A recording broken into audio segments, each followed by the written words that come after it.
Hola a todos, ¿cómo están? Aquí estamos en una nueva entrega de Desdobladitos con Yael desde Villa Elisa y bueno, vamos a ver de qué trata hoy Desdobladitos. ¿Cómo está Yael? Hola Romina, ¿cómo estás? Hola a todos. Bueno, acá estamos en un lugar muy lindo que hemos elegido para compartir hoy, que es un vivero que está en las afueras de Villa Elisa, que se llama Pastizales. Es un lugar muy, muy bonito con un parque para venir, pasear y se puede venir con la familia y demás. Bueno, el tema que hemos elegido para abrir hoy, para hablar, es esta cuestión de cuando nuestros hijos empiezan a tomar sus decisiones y empiezan a decirnos que ya no quieren hacer cosas con nosotros o compartir las mismas actividades con la familia o cosas que nosotros les proponemos, probablemente que antes se hacían juntos, que hacíamos juntos, pero en un momento ellos empiezan a plantearnos que por diversas causas ya no quieren. Entonces, esta situación muchas veces nos puede generar una carga, ¿no? Una carga, digamos, negativa, nos hace sentir que nuestros hijos no nos acompañan, que estamos haciendo algo mal probablemente, y entonces ya no quieren estar con nosotros. Bueno, se pueden disparar varias cuestiones. A verlos, ¿qué querés compartir? Exacto, exactamente. Bueno, viene a la consulta mucho y también, bueno, lo vivimos en plano uno, en primera persona. Porque empieza a pasar que los chicos, como decía ya él, empiezan a crecer y ya dejan de hacer algunas actividades que hacían en familia. Y no solamente le pasa esto a los chicos, sino también le pasa al papá y a la mamá, o también a la mamá por separado, que por ahí a veces el plan familiar deja de ser una opción. Pero, ¿cuál es el problema? ¿Este es el problema? No. El problema es cuando nos genera carga o nos genera una situación de conflicto que nuestros hijos ya no quieran hacer más cosas con nosotros o bien dentro de la familia ya no hay planes en común, ¿sí? O también pasa que hay planes en común, pero los chicos van de muy mala gana, están esperando la hora en que se pida la cuenta del restaurante para irse a hacer sus actividades. Están, por ejemplo, van a la casa de la abuela y en la casa de la abuela se la pasan todo el tiempo con el teléfono celular y no están atentos, no están compartiendo, ¿sí? Estas son cosas que pasaron siempre, pero bueno, ahora se ven mucho más porque el tiempo se acelera y los chicos crecen más rápido, ¿sí? ¿Qué pensás, Yael? ¿Que esta situación en qué edad surge? ¿Surge en la adolescencia? ¿Surge antes? ¿Surge después? Mm, yo particularmente lo veo cada vez a edades más tempranas. Bueno, me pasa con mi hijo tiene 7 años y yo diría desde hace ya varios años que él elige, que probablemente desde siempre, no sé, lo tendría que seguir pensando, pero tengo esta percepción eh, de que él elige qué hacer. Entonces, es algo que me ha pasado con mucha frecuencia de enfrentarme con esto y bueno, ¿qué hacemos ante esa situación? Cuando nuestro hijo no nos quiere acompañar, a ver, si estamos muy en el rol de madres, de padres, desde el diseño, ¿no? De ese rol, muy probablemente esto nos va a generar carga y vamos a querer imponer sobre nuestro hijo nuestro parecer, digamos. Vamos a querer hacer valer eso. Y vamos a tomar eh, la respuesta de nuestro hijo, que probablemente se revele o se enoje, como una afrenta hacia nuestro rol de padres. Como siempre digo, primero hay que detectar la herida, ¿sí? Como primero detectar qué es lo que nos genera carga o desde qué lugar estamos sintiendo un cierto sufrimiento, una cierta tensión, ¿sí? Entonces hay que ir hacia lo profundo de cada uno de nosotros que yo tengo que ir al interior mío para ver dónde me genera la carga que ellos me están mostrando, ellos están haciendo el soporte para ver esa carga. Entonces, esa carga viene de que nosotros tenemos un ideal. ¿Cuál es el ideal? El ideal de familia. El ideal de familia que tiene cada cultura, nosotros de alguna manera también lo tenemos.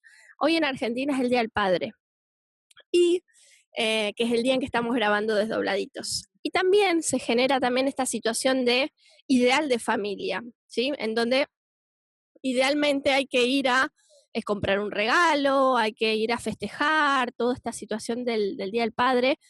Y cuando vemos que eso muchas veces no se condice con nuestra realidad, porque por ahí el papá no está, por ahí el papá nunca estuvo, ¿sí? O por ahí, como por ahí pasa con el caso nuestro, por ahí no es una celebración de costumbre, ¿sí? No tenemos esa costumbre de celebrar el Día del Padre, el Día de la Madre, el Día del Niño. Entonces, ¿qué pasa acá? Bueno, pasa que muchas veces se genera conflicto por no poder corresponder a ese ideal que uno tiene en el imaginario, ¿sí? Entonces es ahí en donde voy al interior y veo cuál es mi imaginario de familia. Bueno, mi imaginario de familia es que el domingo a la tarde salgamos todos a hacer alguna actividad. ¿De dónde viene? De cuando íbamos todos juntos a misa, ¿sí? O de cuando íbamos todos juntos, ¿no? Ese domingo a la mañana y teníamos esa actividad a ir al culto, al rito de cada uno de los grupos sociales. Y bueno, y ahora cada vez más se va diluyendo. Hoy en día hay muchas familias que por ahí no tienen ninguna religión, o que por ahí tienen una religión pero no practican, no van a la iglesia. Entonces, dejan de tener eso que los conectaba. ¿Por qué? Porque de alguna manera la fe para todos los pueblos, para todas las culturas y para todas las familias ha sido el gran conector, el gran eslabón cohesivo que podía mantenernos unidos, ¿sí? Pero ¿qué pasa cuando esa unidad empieza a disolverse y empezamos a ver la matriz de esa unidad? Esa unidad que ayer con el tema del partido de Argentina, muchos decían, no, tenemos que estar más unidos, ¿no? Que nos pasa que perdemos un partido, que tenemos conflicto, o que, no sé, sube el dólar o lo que sea, porque no estamos unidos. Entonces, cuando nosotros vemos la matriz de la unidad en nuestro inconsciente, tiene que ver con los pueblos guerreros. Los pueblos guerreros tenían que ser unidos. ¿Para qué? Para sobrevivir, ¿sí?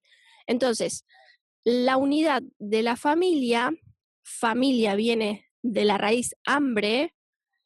La unidad proviene de un programa de supervivencia. Tenemos que estar unidos, tenemos que mostrarnos unidos, tenemos que hacer cosas juntos. ¿Por qué? Porque en el fondo del inconsciente nos vamos a morir de hambre, ¿sí? Pero ¿y entonces qué hacemos ante esta nueva configuración? Bueno, se pone más interesante porque nos encontramos con que ya no tenemos que sostener esto que vos decías, esta unión familiar solo por un diseño eh, que tiene que ver con la supervivencia. Entonces, cuando esto ya no está más, ¿qué hacemos? Podemos explorarnos en otros roles, podemos ver que, por ejemplo, se puede ser madre, padre desde otro lugar, que no es necesario compartir muchas actividades, que podemos empezar a compartir otras cosas incluso. Me acordaba de la familia Ingalls cuando vos hablabas, que era el prototipo, el arquetipo de familia feliz, que estaban juntos siempre en las malas porque les pasaban todas las malas. Y bueno, y nos hemos criado con eso, con esa imagen también que tiene mucho de religiosa, por supuesto, y de sufrida. Eh, y bueno, y hoy estamos en otro lugar, por suerte. Exactamente, es que la familia tiene un valor muy grande para desmantelar, que es el valor de la unidad. Que por ahí escuche esto y no lo escuche por primera vez, puede decir cómo hay que desmantelar el valor de la unidad, si realmente la familia lo mejor que tiene es eso, la unidad, ¿sí? Pero nosotros conocemos un tipo de unidad y ahora que estamos en el mes del mundial es muy interesante porque la unidad nos la da por ejemplo, en este caso, un territorio común, que es Argentina, ¿sí? Pero, ¿qué pasa? Cuando generalmente se dice, qué lindo que es el Mundial porque estamos unidos. Sí, estamos unidos, pero simultáneamente estamos separados, porque estamos separados de nuestro rival, ¿sí? Que por ahí puede ser Uruguay, Paraguay, ¿sí? Y, y es una ilusión también, porque nosotros tenemos vínculos con esas personas, tenemos hoy en día con la globalización mucho más aún, ¿sí? Tenemos vínculos con gente de diferentes países, entonces estamos juntos y separados simultáneamente. Entonces, la unidad, como era vista en un paradigma anterior, empieza a ser reconfigurada en esta nueva era, ¿sí? O en este nuevo espacio-tiempo en donde nos damos cuenta que por ahí estamos unidos más allá de vernos separados y muchas veces estamos separados cuando estamos unidos, cuando estamos pegados dentro de un núcleo familiar, ¿sí? Como primera instancia me parece interesante reconfigurar la unidad familiar, reconfigurar la lógica o lo que nos une como familia, porque si nos une la fe, no nos une la lógica, ¿sí? Entonces, la lógica es muy buen conector también para que podamos reconfigurar permanentemente los roles que hay dentro de lo que llamamos familia. Entonces, lo que es mamá, bueno, empieza a tener que reconfigurarse. Lo que es hijo empieza a tener que reconfigurarse. Lo que es papá empieza a tener que reconfigurarse, ¿sí? Entonces, en esa reconfiguración estamos ahora y como pilar esencial, lo que me parece importante resetear es el tema de la unidad. ¿Qué significa la unidad para mí o para mi grupo familiar? ¿O qué es lo que voy a instalar como idea general en mi clan, en mi sociedad o en mi casa, en mi hogar? ¿Qué es la unidad? Entonces, si hablamos de repensar lo que es la unidad, eh, y por ejemplo, podemos pensar que hay familias que probablemente no estén unidas en apariencia, pero puede ser que las una el conflicto, por ejemplo, o que las una, bueno, es bastante común el tema del conflicto, y que cada uno dentro de ese conflicto familiar vaya tomando el rol que tome para que ese conflicto sea y sea sostenido por cada uno de los miembros, y hasta que eso no sea visto, ese conflicto va a seguir existiendo. Entonces, una familia que uno puede ver que está desmembrada, en realidad está siendo sostenida y unida por un conflicto, que es muy fuerte eso, o sea, es una unión muy fuerte y que atraviesa las vidas de cada una de esas personas, ¿no? Justamente cuando hablaba ya él de que muchas veces a la familia las une el conflicto, es, me viene también ahora con las redes sociales, ¿no? Como que ahora lo que nos une es el WhatsApp, ¿no? Entonces, si no estás en el grupo del WhatsApp, parece que no sos más de la familia. O muchas veces también pasa esto de que nos acostumbramos a ver a nuestros sobrinos o a nuestros primos o a nuestros parientes a través de las fotos y de las imágenes de las redes sociales. Y eso nos hace pensar que los vimos, ¿sí? Es un gran engaño para nuestro inconsciente, porque que nosotros veamos a alguien a través de una red social, no lo estamos viendo. Es una ilusión óptica y es una ilusión para el inconsciente, ¿sí? Cuando uno realmente llama por teléfono a alguien y se interesa o viaja hasta ese lugar, ahí es cuando uno está también en todas sus frecuencias de velocidad, pero la imagen es una sola frecuencia de velocidad y muchas veces nos confundimos y hacemos pasar por la imagen todo un vínculo que es mucho más grande y es una construcción que tiene que haber, ¿sí? Y si no hay esa construcción, bueno, bárbaro, no hay. No me hago problema ni me hago conflicto porque mis sobrinos por ahí no me llaman o no me escriben, ¿sí? No me hago conflicto porque se está reconfigurando de alguna manera, pero sí soy bien consciente que por ver las imágenes en las redes sociales no quiere decir que yo esté con ellos, ¿sí? Otra cosa que podemos hacer cuando observamos que nuestros hijos ya no quieren compartir con nosotros las mismas actividades, es poner también en duda esta situación de que siempre tienen que estar queriendo lo mismo, ¿sí? Y segundo, observar nuestro faltante, observar nuestro faltante, observar esta gran sustitución de faltante que hemos hecho con los hijos, con la familia, ¿sí? ¿Qué es la sustitución de faltante? Un programa que me hace llenar mi vacío, el vacío esencial que soy, con diferentes personas. Esas personas muchas veces son los hijos.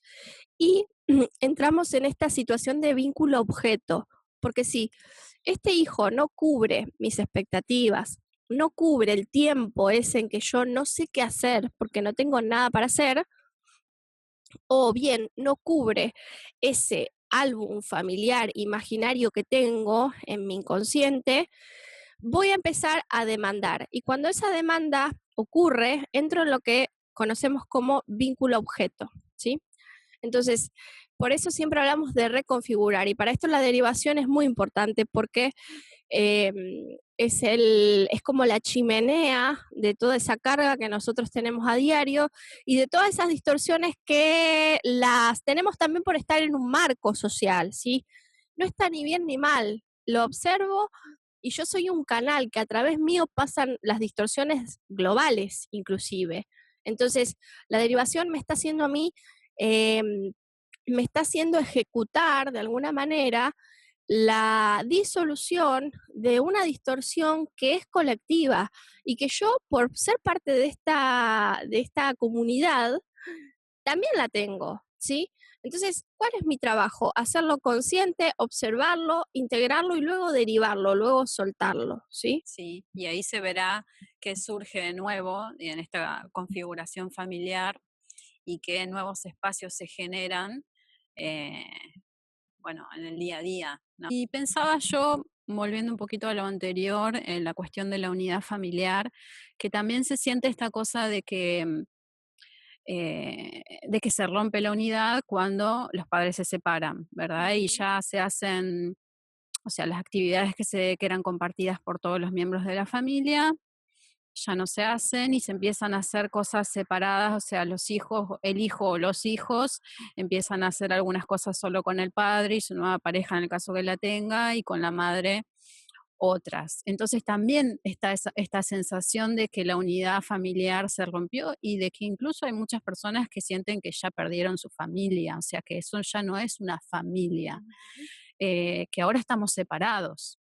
Entonces, también esto, digamos, asumirlo lleva a un proceso y nos aparecen todas estas cosas de sentir que hemos perdido. Porque sí, se perdió, ¿qué se perdió? Digamos, ¿qué no está más? Ese diseño que estaba antes, esa configuración que la sosteníamos, que en un momento ya no se pudo sostener más, hemos tomado una decisión y ahora tenemos que hacer una reconfiguración. Eh, bueno, eso. Buenísimo. Buenísimo porque también eso, ¿no? Las separaciones, los divorcios y todo eso también es parte de las decisiones que tomamos y que no son el fin de nada, simplemente son un reseteo de lo que estuvimos transitando colectivamente como familia, ¿sí? Entonces, bueno, les contamos que con Yael estamos atendiendo en San José Entre Ríos a modo presencial y online, ¿sí? Yael, ¿querés contar un poquitito a qué te dedicas o cuál es la propuesta de tu espacio?